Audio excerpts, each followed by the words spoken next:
Un tema parroquial de nuestro club. De tu club, que hoy está en el centro de la escena. En el centro de la información. Hoy tenemos un invitado realmente de lujo desde el punto de vista periodístico.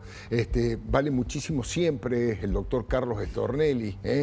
Lleva 33 años como fiscal y 46 años en la justicia. Increíble lo que ha hecho en su carrera, pero vale la pena escuchar y entrevistar y preguntar todo lo que queremos preguntar aquí sobre todo lo que ha investigado junto en su momento con el doctor Bonadío y que ha llevado a Cristina donde la ha llevado, entre otras cosas. Sí.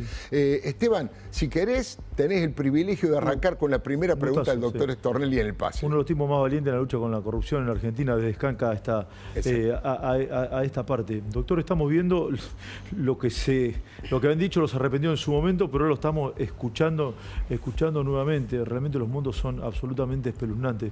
¿Usted cree que va a haber condena en esta causa y que puede ser un verdadero leading case de la corrupción? Yo creo, de acuerdo a mi convicción, a lo que hemos investigado y lo que se descubrió, que obviamente va a haber condenas.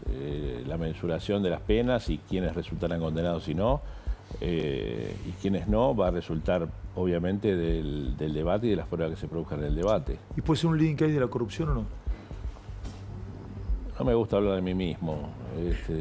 Creo que es una causa grande, es una causa importante, es una causa que ha llevado muchísimo esfuerzo desde la Fiscalía a mi cargo y después, ya desde hace varios años, la Fiscalía de la doctora León, que está haciendo una tarea monumental. Es una causa, digamos, que rompe los moldes en cuanto a lo que es la estructura habitual de los tribunales, ¿no? Entonces hay que adaptarse a horarios, hay que adaptarse a cosas que tal vez son inéditas en el día a día. Bien. Buenísimo, muchísimas gracias, Esteban. Favor, te mando un gran abrazo. Me quedo mirándote. Hasta el próximo martes. Doctor, primero le agradezco que haya venido en un momento donde hay tanto interés por sus declaraciones, por esta confianza. Vamos a hacer la primera pregunta, que es la siguiente. Cristina Fernández de Kirchner denunció que los arrepentidos fueron extorsionados y torturados. Y hoy mismo, hace algunas horas, posteó en la red X lo siguiente: extorsión, otra extorsión más, Iván. Lo que no te cuenta Clarín ni La Nación, actuando como verdaderos encubridores de los delitos cometidos por Stornelli, es decir, usted, y Bonadío, ya fallecido en la causa de los cuadernos truchos. Bueno, después dice otras mentiras. A Fabián Gutiérrez lo amenazaron con meter presa a su madre, etcétera, etcétera. Bueno, ¿qué opina de esto? Porque supongo que una amenaza de este tipo no es la primera que ha recibido, doctor Stornelli. No, yo no voy a hablar, no puedo contestar este tipo de cosas.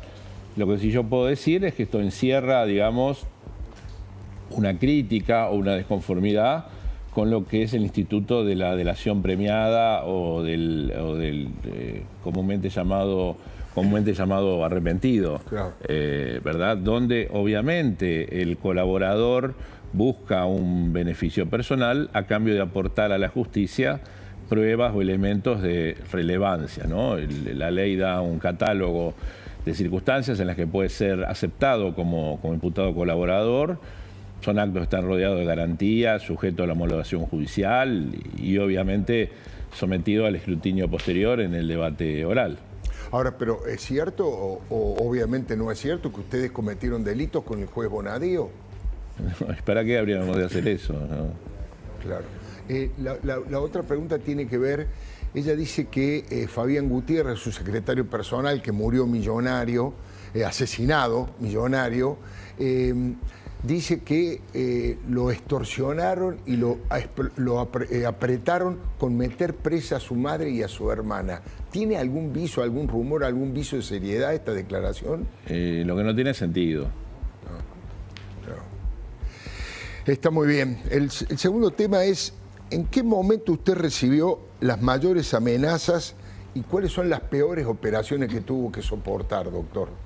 Hubo muchas, empezaron rápidamente, ya venían de antes, ya venían desde Escanca, venían desde la muerte de Alberto Nisman, digamos, hubo que soportar. pero con la causa Cuadernos recrudecieron y se gestó una mega operación que comenzó, yo creo que para ubicarla en el tiempo, cuando ya se sabía que el contador Manzanares iba a hacer su acto de colaboración con la Fiscalía, y transcurrió en el medio, digamos, una feria judicial, porque no se había podido trasladar a la Fiscalía, y en ese mes frenéticamente se organizaron operaciones con causas judiciales, con denuncias, con escraches, con persecuciones por la calle, con vías de hecho, es decir, todo lo que se pueda imaginar, menos un atentado concreto contra la vida, que eso felizmente no sucedió, pero pasó de todo y durante mucho tiempo, ¿no? Es decir, mientras todo eso pasaba, yo tenía que seguir trabajando la causa, empujando, es decir, estando sereno, pues tampoco me podía dar el lujo de perder la calma, y bueno, acá estamos. Ahora, doctor, me detengo acá, vías de hecho, persecuciones callejeras, ¿no trascendió demasiado en su momento? A lo mejor es por ignorancia mía, o usted prefirió no denunciarlo para no generar un efecto imitación, y si más o menos sospechaba, es bastante claro, pero ¿de dónde venían?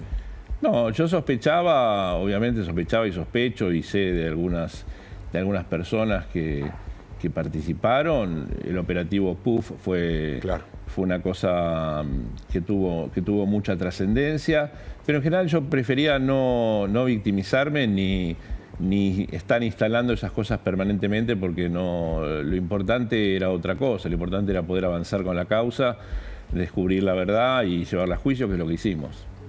Hugo Machiavelli también le quiere preguntar. ¿Qué tal, doctor? Bueno, en el mismo sentido, recuerdo momentos de mucha presión. ¿Usted pensó que en algún momento podían llegar a quitarle su lugar de juez? Lo mismo querían hacer con Bonadío, con su lugar de fiscal, lo mismo querían hacer con el juez Bonadío. Bueno, dentro de las operaciones que me hacían, obviamente que había denuncias en la procuración de todo tipo, denuncias penales, persecuciones, pero yo sé que me acompaña la verdad, y no le voy a decir que no me afectaban, porque esas cosas obviamente que afectan y molestan y perturban, pero no más que eso. Y hoy lo ve como una reivindicación lo que está pasando. La sociedad mira este hecho como el de mayor, digamos, gravedad en materia de corrupción en toda la Argentina. Un caso que quedará en la historia, no tengo ninguna duda, porque por primera vez se aplica la ley de arrepentido para un proceso de corrupción, con las declaraciones de empresarios que también son imputados colaboradores, ¿no? Sí, es importante, es un juicio muy grande. Es un juicio inédito desde las proporciones, desde lo robado hasta la cantidad de personas que intervienen, hasta la calidad de las pruebas que se consiguieron. Creo que pocas veces visto, que parte desde una tarea de periodismo de investigación brillante. No sé si podría mensurar con otros juicios o demás, o comparar. Creo que las comparaciones son odiosas, y mucho más cuando hay un juicio en ejecución. Obviamente las personas que están en juicio gozan de presunción de inocencia. Doctor, recién hablaba de los distintos tipos de amenazas y operaciones. ¿De qué manera afrontó su familia eso, y si fueron involucradas en alguno de estos ataques? Hubo algunas cuestiones, sí, casi todos, no sé si todos, pero casi todos. Hubo algunas cuestiones, por ejemplo, un medio importante publicó la foto de las hijas menores de mi esposa durante 15 días, pese a mi llamado y haber hablado con el dueño en varias oportunidades. Me dijo que era muy difícil poder bajarlas de la web. Cuestiones, persecuciones contra algún familiar mío que es empresario, un artefacto explosivo vacío, pero era, digamos, parecía un artefacto explosivo en la puerta de la casa de mi hijo, cosas de esas, campamentos, digamos, en la puerta de mi casa durante semanas, día y noche, autos estacionados en la puerta de mi casa día y noche con gente adentro. Por supuesto no había policía que acuda en ese momento. Ataques subrepticios por la calle, todas cosas de ese tipo. Obviamente incitación, para mí lo que era incitación a la violencia desde algunos medios de comunicación, y bueno, a veces la gente se enfervoriza y demás. Falsos periodistas en la puerta de mi casa, y todo lo que se podía hacer para hostigar, obviamente en el medio de denuncias, con causas penales en mi contra, con jueces militantes trabajando para esto, coordinados con algunos abogados, bueno, cosas, todo lo que se puedan imaginar, salvo un balazo, lo padecí. Ahora le voy a dar a Silvina Martínez, pero usted lo cuenta con una tranquilidad, con una serenidad que me alegro que la haya tenido a la hora de seguir investigando, pero digo, eso es producto de su carácter, es producto de qué manera pudo enfrentar esta situación, porque está contando con una serenidad tremenda, cosas terribles que a lo mejor a cualquier persona le hubiesen afectado muchísimo emocionalmente. Uno no sabe hasta... Primero existía la responsabilidad de una causa enorme que yo tenía que llevar adelante en representación del Ministerio Público, y sabía que todas las operaciones eran para correrme del camino, y eso era lo que no tenían que lograr. Claro. La serenidad, que es la que pude tener, que obviamente no fue trasladada de ninguna manera a mi trabajo, y bueno, hubo que tenerla. Es lo que se presentó, y es con lo que hubo que luchar, pero por supuesto que uno también está en la convicción de que nada de eso había ocurrido, con lo cual la verdad siempre triunfa. Silvina Martínez.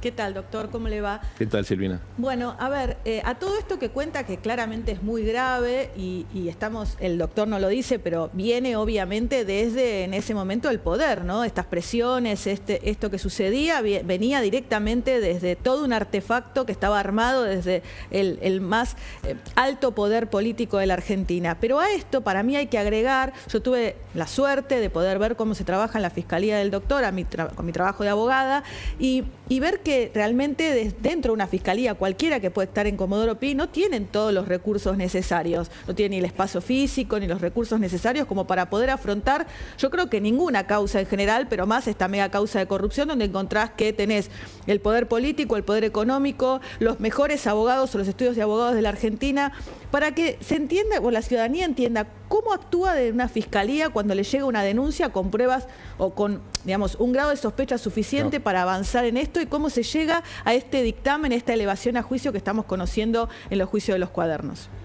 Mira, ahora te puedo tutear, perdón, ya nos conocemos hace muchos años. Sí. Ahora cuando lo miro hacia atrás, no lo puedes creer. Yo creo que hay dos secretos. Los recursos materiales pueden ser necesarios, pero lo más importante es tener un buen equipo como el que tengo y como el que tenía, porque obviamente que van cambiando, van ascendiendo todos los que trabajan conmigo. Tener un buen equipo y tener una mística de trabajo. Cuando tenés una mística de trabajo, no importa nada. Yo tengo colaboradores que han trabajado 7 días a la semana, las 24 horas, por lo nuestro era 24 horas. Me parece que ahí se genera un entusiasmo que tal vez sea difícil de explicar, pero ninguno trabajaba de empleado público, sino que estaban comprometidos con una causa, conscientes de la magnitud del problema, de lo que estábamos investigando, y bueno, en apenas un año o quizás menos pudimos elevar la mayor parte de la causa a juicio. Estaba pensando, usted habla de 7x7, de 24 horas de trabajo, no es lo que está apareciendo en estos momentos en el juicio. Bueno, ahora empiezan 2 veces por semana, pero solamente por la mañana. Me imagino que tendrá una opinión al respecto, aunque no sé si la puede dar, no sé si la puede transmitir. No la puedo dar, son todos colegas, muchos de ellos muy apreciados por mí. Cada uno adapta la mecánica de trabajo como cree. Digamos, el trabajo del tribunal no es solamente las audiencias, hay todo un trabajo detrás que yo desconozco, pero que también calculo que es inmenso. Y las audiencias quizás son una expresión. Si vamos a limitar el trabajo de la Fiscalía o del juzgado a los horarios de las audiencias, sería injusto hablar. Después, más allá de eso, yo obviamente creo que yo trataría, una humildísima opinión, que yo trataría de darle una impronta de la mayor celeridad, incluso en beneficio de todos, para que no se pierda la hilación y no se pierda la lógica en las declaraciones, en la reproducción de la prueba, etcétera, etcétera. Incluso en beneficio de los acusados. Incluso en beneficio del justiciable, ¿no? Porque también tiene derecho a un pronunciamiento lo más rápido posible. La próxima pregunta es, ¿cuáles son las otras causas residuales que van a elevar prontamente, tengo entendido, a juicio oral que involucran a la expresidenta? Bueno, nos queda que estamos en trámite trabajando en la elevación a juicio, una parte importante del lavado nacional y una parte residual de cuadernos, que había pruebas que producir y no se fueron haciendo durante estos años, y ya estamos en condiciones de elevarla. Ah, es otro nuevo juicio esto. Perdón, ¿es otro juicio? En realidad son cuestiones conexas, es parte de lo mismo, es más de lo mismo. Bueno, interesante. Pero amerita un nuevo juicio, no dentro del que se está llevando a cabo. Exacto, sí. Amerita un nuevo juicio. Son nuevos juicios. ¿Cuáles son los aportes que usted cree fundamentales que hizo el contador de toda la vida de los Kirchner, de Víctor Manzanares? El aporte de Manzanares, yo creo que es como prueba y como fiscal, es una prueba extraordinaria. Es extraordinaria porque es pocas veces visto. Además es un hombre, yo ya lo dije varias veces, que tuvo realmente es un arrepentido en el sentido completo de la palabra, claro. En el sentido humano de la palabra. Él meditó mucho tiempo su colaboración. Duró varias audiencias, creo que fueron 4, que de casi 8 horas, unas eran audiencias largas, no paraba de hablar, y de una gran cooperación, de una gran memoria. Incluso yo recuerdo que Manzanares recordaba, y debe recordar todavía, los números de memoria, números de cuentas de memoria. Claro. Esos eran los datos que él aportó, fueron realmente maravillosos y permitieron unir las piezas del rompecabezas en gran medida, ¿no? Y fue obviamente una de las colaboraciones que más incomodó el poder. Hugo, yo decía que el arrepentimiento, en el mayor sentido de la palabra, yo creo que es hasta confesional, de fe, un hombre de fe, como el propio fiscal. Me parece que eso también lo llevó a tratar de expiar su pecado, ¿no? Sí, porque la posibilidad de hablar con él también tantas horas, había algo en la dimensión humana de él que era importante. Él quería redimirse o buscar un arrepentimiento genuino, que es cambio de actitud en términos religiosos. Pero claro, le quería preguntar, porque en algún momento se puso en duda también, ¿no? Con muy mala intención, no solo el procedimiento o el proceso por el cual Manzanares hace su arrepentimiento, sino cómo fue resguardado, cuidado, tanto por el Servicio Penitenciario Federal como cuando estuvo protegido por un servicio particular, y el rol de Bonadío, que no quiero descuidar porque vaya homenaje, me parece, para el juez que dejó su vida ahí en esta última causa, Stornelli. En realidad, Manzanares hizo su aporte estando detenido, y él no pidió la excarcelación y no salió en libertad después de hacer el aporte. Las cuestiones de los testigos protegidos, cuando cambió el gobierno, estaba esta oficina a cargo del Ministerio de Justicia, y hubo muchos que decidieron, algunos, no sé si muchos, que salieron por propia voluntad salirse del programa de protección de testigos, ¿no? Porque obviamente que es voluntario, no lo manejamos nosotros, y en ese momento, en los hechos que relata, creo que lo contó Roberto Herrera, el abogado de Manzanares, estaba la gente, había un funcionario del Ministerio de Justicia, no sé cómo era, y no sé tampoco cómo eran los procedimientos que estaban adentro, pero no eran ajenos al tribunal y a la Fiscalía. Claro. Es importante esto, porque lo que recuerdo es que él había declarado, la declaración frente a ustedes era la clave en la justicia, era lo procedimental y lo que aportaba la prueba tan valiosa que hoy se plantea. Fuera de eso, él estaba en una situación un tanto incómoda en algún momento, y había una discusión. Yo creo que el sistema IRIC, que era para la protección también, o para el control de los arrepentidos y otros presos por la corrupción, era experimental en un sentido, ¿no? El sistema IRIC es algo diferente a lo que es el sistema de protección de testigos y del programa de protección de testigos. Eso era algo que dependía del gobierno de aquel entonces y del Poder Ejecutivo y del Servicio Penitenciario, nada que ver con nosotros.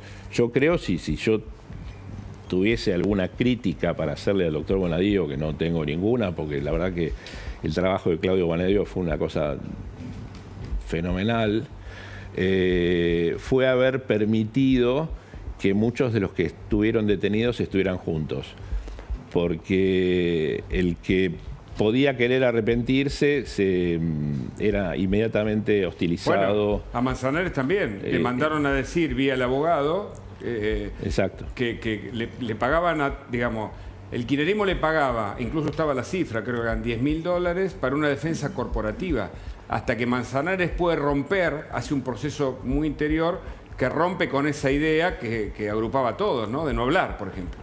Exacto, sí, incluso había voy a contar una infidencia, digamos, les pido que me eximan de decir el nombre. Uno de los imputados vinieron a verme los abogados en algún momento para plantearme que quería colaborar, que quería presentarse, y yo, obviamente que sí.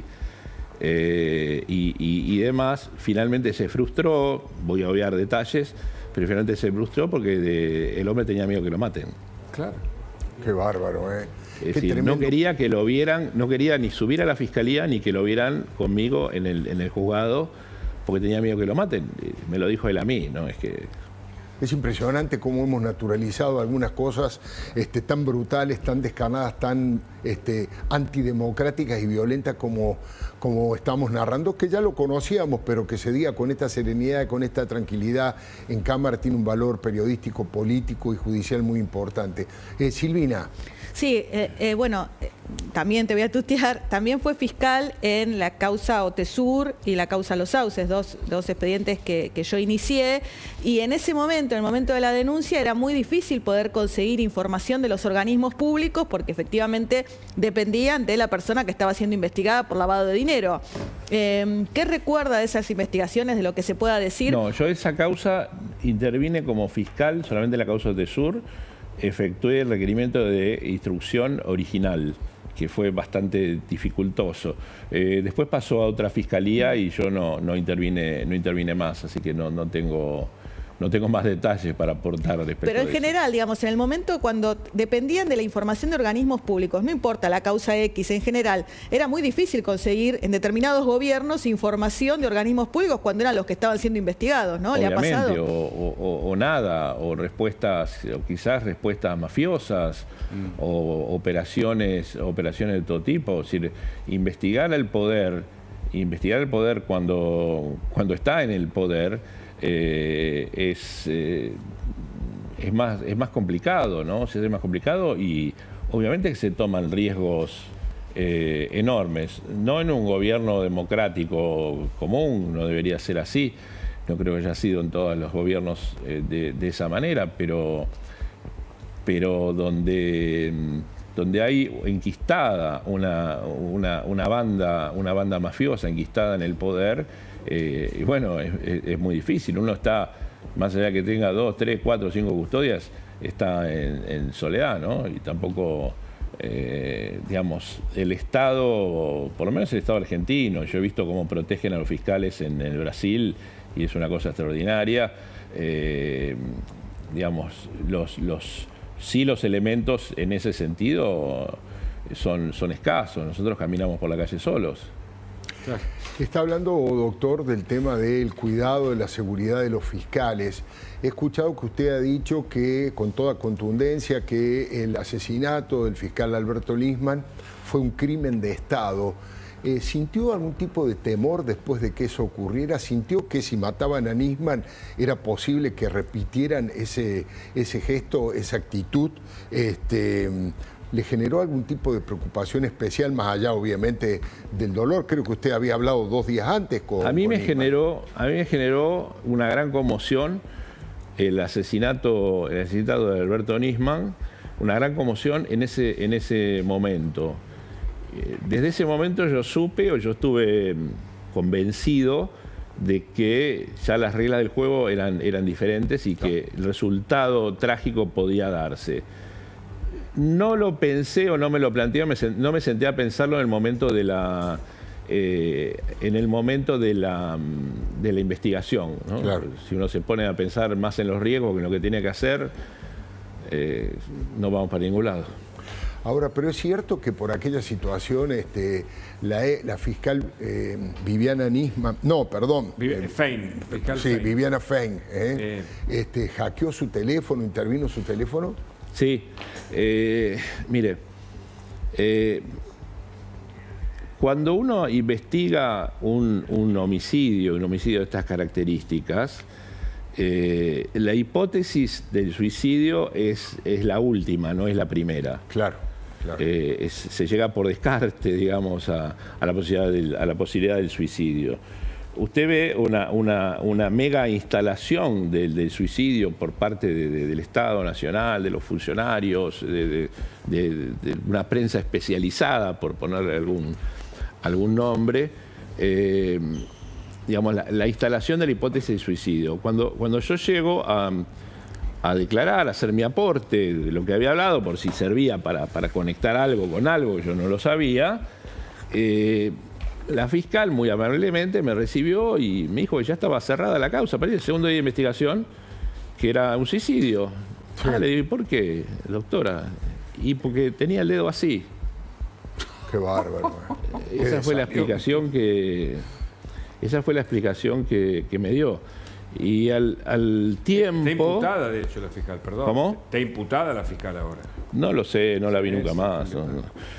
Al tiempo me volvieron a citar para preguntarme, yo obviamente que había dicho por qué número de Nextel me había comunicado con Alberto. Claro. Lo que hizo fue investigar mi teléfono. Claro. Y a partir de eso, no solamente yo esa noche, la noche del sábado, había tenido varios llamados con policías y demás, sí, por una cuestión que mi hijo estaba en la comisaría por un tema en un boliche en Pinamar. Y a partir de ahí me empezaron a asociar, digamos, a una sospecha de que qué hacía yo hablando por teléfono con el jefe de policía, con el ministro de Seguridad, no me acuerdo con quién hablé, y demás, y esa explicación se tuvo que repetir. La instalación era esa, ¿no? Hay muchas cosas que todavía no conté, que con el tiempo, la pareja de la memoria, las voy a ir contando. Impresionante, ¿eh? Vamos a seguir conversando con el doctor Carlos Stornelli. Le tengo que dar un consejo, que es: si necesitas efectivo, tengo la solución. Acércate a Cabildo 2114, donde vas a poder vender oro, alhajas, brillantes, relojes importantes a precio internacional. Como dice Chiche, donde respetan el valor de tus afectos. Acórdate, Cabildo 2114.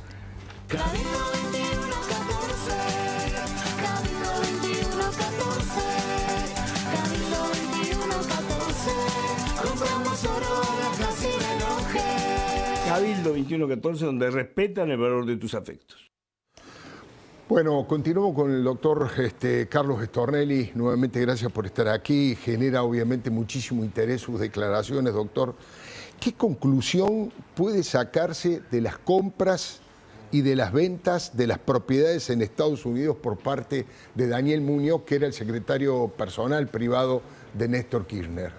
Sí, esto es curioso, porque no era lo habitual en la banda.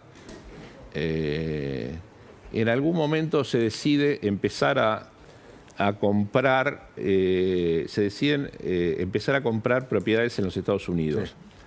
Para esto se gastaron alrededor de, yo creo que más de 70 millones, creo que 73 millones de dólares.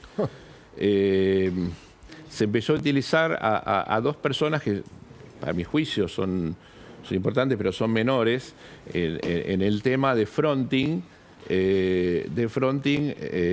para abrir sociedades y ir comprando diversos inmuebles. Todo se estropeó por un problema sentimental, digamos. Cuando una persona de esa pareja se enamoró de otra persona también imputada en la causa, y ahí hubo necesidad de correrlos de la actuación, del tema. Esa necesidad obligó a cometer torpezas, como contratar un estudio de Estados Unidos, contratar un estudio en Buenos Aires, empezar a malvender, a cambiar de sociedades, y ahí empezaron a sonar todas las alertas. Impresionante. No obstante lo cual, sí, buena parte del dinero se fue quedando de apartes, en honorarios, en comisiones, en pedazos, en malas ventas, en malas compras. Pero el momento más álgido era, el momento más alto, 73 millones de dólares, dice usted. Estamos 73 millones de dólares, que no es lo más importante en cuanto a volumen de dinero, no es lo más importante de lo que se ha investigado en la causa, ¿no? Huguito, dentro de los eslabones de esta cadena de corrupción, de la causa más importante justamente de la corrupción en la Argentina, ¿qué rol juega la aplicación de la ley del arrepentido del imputado colaborador, mirando de acá para adelante a la Argentina tan acuciada por la corrupción y por la impunidad? ¿Cuán importante es ofrecerle a alguien que quiere colaborar un beneficio jurídico, como pasa en los Estados Unidos, para que finalmente constituya prueba irrecusable, ¿no? Prácticamente. Yo creo que es valiosísimo, y es un aprendizaje que yo también hice sobre la ley era muy nueva. La primera vez que lo usamos fue en un secuestro extorsivo. Digamos, hay un cambio de mentalidad que hay que hacer, que es premiar la delación, cosa que claro, la Argentina era mal visto. Y yo creo que se mostró como una herramienta de suma utilidad, así aún siendo la ley nuestra una ley, yo creo que a mi juicio aún defectuosa, que hay que perfeccionarla. Porque hay que darle muchas más facultades al Ministerio Público de negociación con el colaborador. Claro. En Brasil, por ejemplo, el imputado puede exigirle al fiscal de todo, digamos, de todo, hacia dónde va a ir detenido, a qué personas va a seguir, a cuáles no, hasta dónde va a llegar, el tope de una pena. Claro. Eso lo puede negociar el fiscal desde el inicio. En la ley nuestra, que es un poco tímida y que responde a la época, digamos, a la época en que fue sancionada, las atribuciones son escasas porque dependen de que esa colaboración se valore por otro tribunal más adelante, que haya sido efectiva, y va en la escala de la pena y en la evaluación de la soltura anticipada. Sí, son pocas las herramientas que uno le puede ofrecer al imputado colaborador. Doctor, la pregunta es la siguiente. Si Néstor Kirchner viviera, ¿estaría en este juicio de los cuadernos acusado igual que Cristina? Sí, yo ya lo dije, sí, seguramente sí. ¿Se puede decir que el iniciador y jefe de este grupo era Néstor Kirchner y a su muerte asume Cristina? Bueno, hay algunas cosas que podrían indicar eso. Yo no quiero barajar ni aprovecharme de las cámaras para barajar responsabilidades.